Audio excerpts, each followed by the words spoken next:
지방 이식은 아무나 할 수 있는 것은 아니고 허벅지나 복부에 그 정도의 지방을 공유할 수 있는 만큼의 지방이 있어야 돼요. 그렇다 보니까 가슴에 지방을 이식을 한 경우에 이식한 지방들이 골고루 분포되지 못하고 뭉치면서 낭종을 형성하는 경우가 간혹 있습니다. 물론 이 낭종은 안녕하세요. 신촌 ES1의 박상혁 원장입니다. 오늘은 가슴 지방 이식과 관련해서 여러분들의 궁금한 점을 함께 이야기 나눠보도록 하겠습니다. 가슴은 한국 여성들의 가장 관심이 많은 부위이기도 하죠. 근데 이제 가슴 볼륨을 형성하는 구조물은 대흉근 위에 지방 조직이 있고 유선 조직이 있습니다. 그러면 우리가 익히 알고 있는 가슴 보형물 수술이라고 하는 것은요, 가장 밑에 있는 대흉근을 박내에서 올린 후에 거기에 보형물을 넣는 거예요. 250cc, 300cc 이런 고정된 볼륨을 넣으면 그만큼 가슴이 돌출되고 사이즈가 커 보이는 그런 것이 가슴 보형물 수술이라고 하면, 요즘 많이 관심을 가지고 있는 가슴 지방 이식은요, 실제로 가슴 안에 지방이 있잖아요. 그 지방을 조금 더 추가로 넣어주는 것이에요. 장점으로는 가슴 지방을 추가로 넣어주는 거기 때문에 흉터도 없고 앉았을 때 촉감이 내 오리지널 가슴과 똑같다는 것이죠. 하지만 여기에도 문제가 있는데, 가슴이 작은 사람들은 체형이 상당히 빈약한 경우가 많아서 가슴 지방의 공여부, 주로 허벅지에서 가슴 지방을 채취해서 가슴으로 이식을 해야 되는데 공여부가 너무 말라서 채취할 지방이 없는 경우가 있어요. 이런 경우에는 보형물로 밖에는 수술을 할 수가 없다는 것이고, 또 하나는 보형물은 250cc, 300cc 이렇게 확정된 볼륨을 넣으면 그만큼 가슴 볼륨이 2컵 혹은 3컵 이렇게 커질 텐데, 지방 이식의 경우는 내 가슴 피부가 허용하는 200에서 300cc 사이의 지방만을 이식을 할 수 있는데요, 이 중에서 약 60에서 70% 정도만 생존을 하게 됩니다. 그래서 이 250을 예를 들어서 이식을 했을 때 약 150에서 180cc 정도의 실제 볼륨만이 생착을 하게 되고, 이는 통상적으로 내 가슴이 한 컵이나 한 컵 반 정도 커지는 그런 효과를 느낄 수가 있는 정도라고 보시면 되고요. 가슴을 좀 더 많이 키워야 되는 경우, 즉 250에서 300cc 이상의 정확한 볼륨을 키워야 되는 경우에는 가슴 이식의 경우는 1차 후에 2차 시술을 추가적으로 해야 될 수 있다고 아시면 되겠습니다. 그렇죠. 왜냐면은 보형물은 내 근육 밑에 동그란 보형물을 집어넣는 것이다 보니까 내 가슴이 작으면 작을수록, 그래서 커버력이, 보형물을 커버할 수 있는 그 두께가 얇으면 얇을수록 내가 삽입한 보형물이 손으로 만져지는 그런 불편함이 있습니다. 하지만 지방 이식은 본래 내 가슴에 있는 지방의 양을 증가시켜 주는 것이기 때문에요, 수술 후에 만졌을 때 외관상으로 전혀 티가 나지 않는다는 것이 가장 큰 장점이 되겠습니다. 단점은 아까 말씀드린 것처럼 보형물은 내가 원하는 250cc, 300cc의 볼륨을 넣으면 그만큼 바로 커지고 영구적으로 유지가 되겠지만, 지방 이식은 이식한 지방이 생착을 하는 과정을 거치거든요. 대략 60에서 70% 정도의 지방이 생착이 되기 때문에, 예를 들어서 내가 250cc의 지방을 이식을 했다고 하면 대략 150에서 180cc 정도의 지방 볼륨이 생착이 됩니다. 이는 약간 부족한 정도로 느낄 수도 있는 볼륨이기 때문에 실제적으로 250에서 300cc 이상의 지방 생착 볼륨을 필요로 하는 경우에는 1차 수술 후에 2차 수술을 한 번 더 거쳐야 되는 그런 단점이 있고요. 또 하나는 지방 이식은 아무나 할 수 있는 것은 아니고 허벅지나 복부에 그 정도의 지방을 공유할 수 있는 만큼의 지방이 있어야 돼요. 그렇다 보니까 상당히 마른 편의 체형을 가지고 있는 분들은 가슴 볼륨을 키우기 위해서 지방 공여부가 없다 보니까 어쩔 수 없이 보형물을 이용해서 지방 확대를 해야 되는 경우가 있습니다. 그 정도로 커지진 않아요. 너무 없는 사람이 노멀한 사이즈가 되려고 하는 시술이지, 큰 사람이 더 넣는 건 아니에요. 큰 사람은 오히려 축소술을 해야 되는 거지. 그러니까 없는데 그렇게 볼륨감이 빵빵한 사람처럼 지방이 들어가거나 생착이 안 돼. 그리고 가슴이 없으면 피부도 타이트하잖아요. 많이도 못 넣어요. 그래서 지방이 너무 타이트한 아가씨는 지방 이식보다 보형물을 해야 되고, 애를 하나 낳고 나서 가슴이 쪼그라든 여자들, 그런 사람들은 피부가 늘어졌잖아요. 볼륨만 없지 지방 이식이 딱이에요. 그리고 가장 좋은 경우는 허벅지 볼륨을 지방 흡입을 통해서 줄이면서 겸사겸사 가슴 사이즈를 한 컵 정도만 키우고 싶은 경우에 딱 좋은 게, 일석이조. 그럼 많은 사람이 지방 이식을 하고 싶어요. 근데 자기 지방이 없잖아요.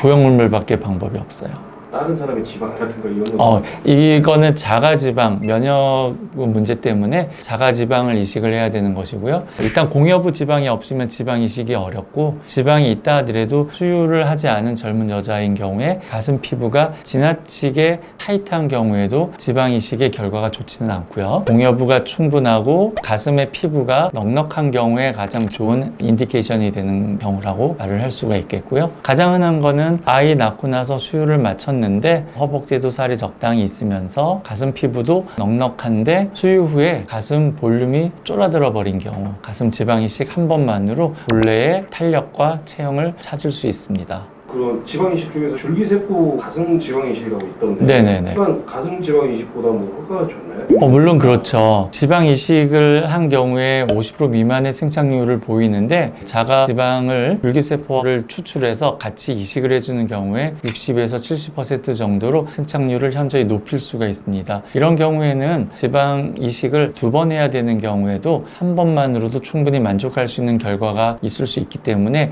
당연히 지방 줄기세포를 이용한 가슴 지방 이식을 추천해 드리고 있습니다. 내 가슴에 지방이 100이 있었다면 그 가슴 지방 볼륨을 200으로 만들어주는 그런 수술일 뿐이거든요. 그러면 이 200이라고 하는 지방이 내 체중 변화에 따라서 계속 평생 따라다니면서 변하는 거예요. 살이 만약에 10kg가 더 찐 경우에는 200이라고 하는 볼륨이 또 그에 맞게 증가하게 되고요. 혹은 지방 이식을 해서 200으로 만들었음에도 불구하고 내가 10kg나 다이어트를 해서 체중을 감량해 버리는 경우에는 200이라는 볼륨도 150, 100 이렇게 줄어들 수도 있는 것입니다. 물론 그 이후에 다시 체중을 증량을 하면 이 가슴 볼륨은 다시 200으로 늘어날 수도 있습니다.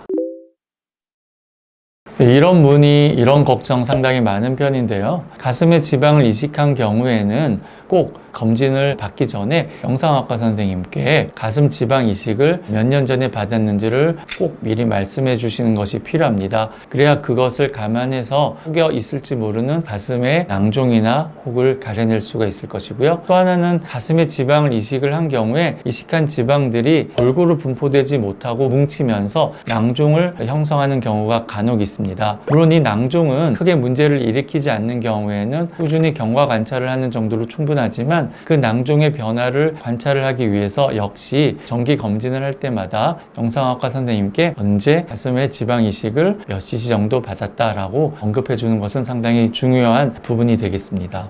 그러면 이식된 그 지방 때문에 낭종이 생길 수도 있다는 말씀입니다. 그렇죠. 지방 이식을 했을 때 그 지방이 골고루 분포를 하는 경우에는 크게 문제가 없는데, 아무리 그래도 사람이 하는 시술이다 보니까 일부 지방이 뭉쳤는데 그 뭉친 정도가 우리가 손으로 만져질 수 있는 정도로 클 수도 있고, 혹은 초음파 정도에서만 발견이 될 수 있는 정도로 발견될 수도 있습니다. 대부분은 낭종이기 때문에 외관상 혹은 통증의 문제를 일으키지 않는다면 지켜보면 되는데요. 그렇지 않다 하더라도 항상 검진을 할 때에는 그 사이즈와 크기를 체크해 두시는 것이 필요합니다. 지방 이식은 그래서 경험이 되게 많이 필요하고요. 지방에 낭종이 생기지 않게, 문제가 되지 않게 시술을 하려면 여러 층에, 그리고 가슴 전반적으로 미세 지방 이식을 해야 되거든요. 그게 주로 한 곳에 뭉탱이로 지방을 주입한 경우에 많이 생기는 것이기 때문에 시간이 걸리더라도 꼼꼼하게 디퓨즈하게 시술을 할 수 있다면 크게 염려하지 않아도 되는 그런 시술입니다.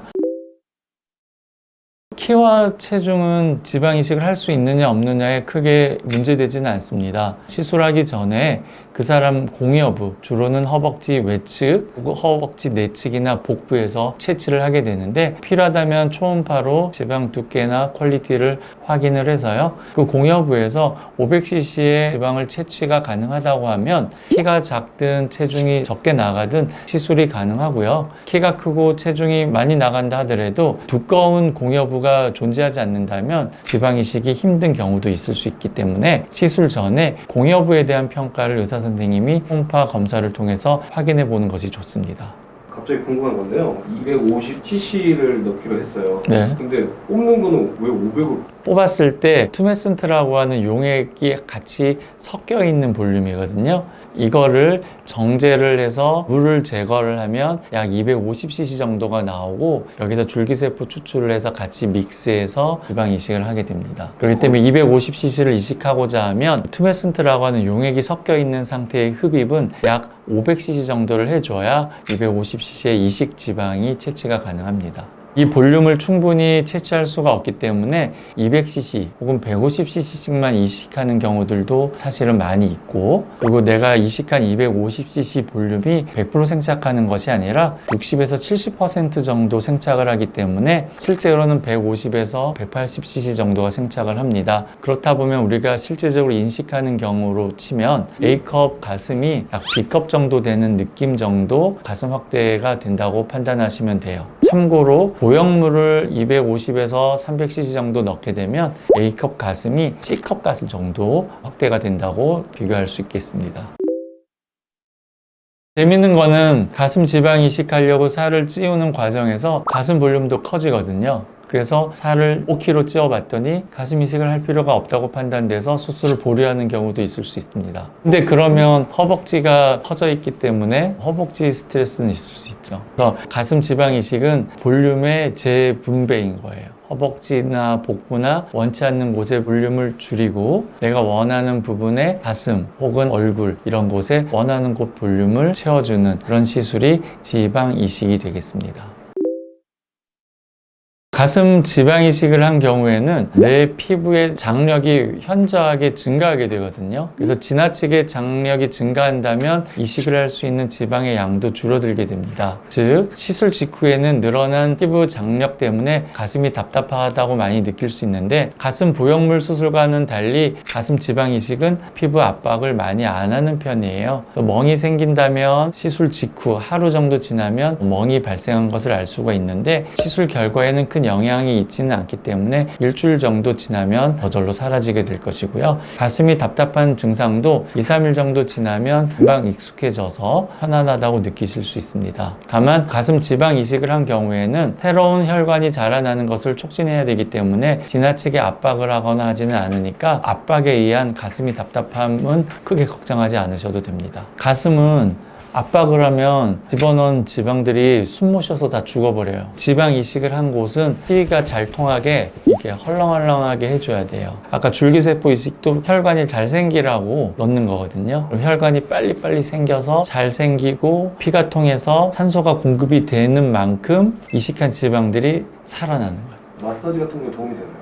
마사지 할 필요 없습니다. 그리고 보형물도 요새 나오는 제품들은 마사지를 하면 안 된다고 설명하고 있어요. 옛날에 매끈한 타입의 보형물만 주기적으로 마사지를 해줬었던 거고, 요새는 마사지 안 해요. 뛰거나 막 해도 되나요? 그러니까 심한 운동은 4주 정도는 하지 말라고 권하는 게, 지나친 움직임은 이식한 지방의 생착에 방해가 될 수 있기 때문에요. 이식한 지방의 생착에 방해가 될 수 있는 어떤 과격한 움직임은 한 달 정도 자제하는 것이 좋습니다. 가슴 지방 이식할 때는 이런 부분을 좀 신경을 쓰셔야 될 거예요. 채취를 하는 부분도 상당한 양을 채취를 해야 되기 때문에 지방 흡입에 상당히 탁월한 경험을 가지고 있는 선생님이 시술을 해야 되겠고요. 이식은 충분히 시간을 많이 투여하더라도 골고루 조금씩 이식을 할 수 있는 그런 경험을 가진 선생님이 시술을 해야 될 것이에요. 그리고 가장 큰 점은 이 시술, 채취와 이식을 하는데 시간이 상당히 많이 소요되기 때문에 수면 마취 정도 이상의 마취 상태를 유지하고 시술을 하게 되는데요. 해당 병원의 응급학과 선생님이나 마취과 선생님이 안전하게 수면 상태를 유지할 수 있는 그러한 경험이나 시설이 되어 있는지 그런 것을 같이 살펴보고 시술을 받으시는 것이 도움이 될 것 같습니다. 오늘은 가슴 지방 이식과 관련해서 여러분들이 궁금해하실 만한 점을 폭넓게 살펴보았습니다. 신촌 ES원에는 응급학과 전문 선생님이 2분 계셔서 언제든지 안전하게 통증 없는 시술로 보답해 드릴 수 있습니다. 더 궁금하신 점은 댓글을 남겨주시거나 병원으로 직접 연락 주셔도 됩니다. 지금까지 신촌 ES원의 박상혁 원장이었습니다. 감사합니다.